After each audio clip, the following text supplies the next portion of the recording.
Hello friends, তোমরা কেমন আছো? আশা করি সবাই ভালো আছো।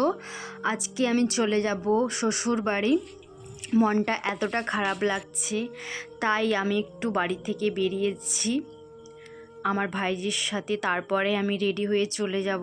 বাবাও চলে এলো কাজ থেকে। খুব মন খারাপ লাগছে।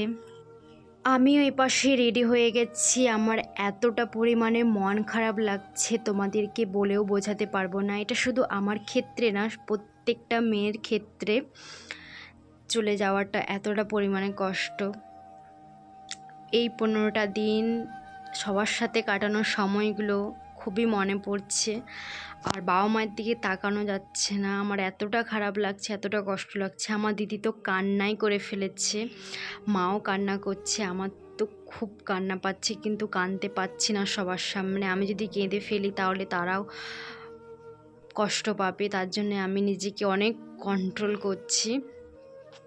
আর যখন যাচ্ছি তখন মা বাবার দিকে তাকাতে পারছি না, খুব কষ্ট হলো। বাস স্ট্যান্ডে এসেছি, তারপর বাবা এপাশে ঠান্ডা জলের বোতল কিনছে আমার জন্য।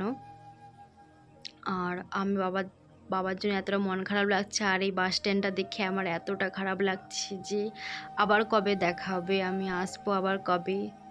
খুবই মন খারাপ লাগছে, কেন চলে যেতে হয় মেয়েদেরকে।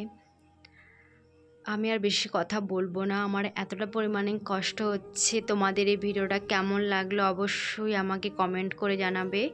যদি কিছু ভুল হয়ে থাকে তো প্লিজ আমায় ক্ষমা করে দেবে। দেখা হচ্ছে নেক্সট ব্লগে। এখনের জন্য বাই। তোমরা ভালো থেকো, সুস্থ থেকো।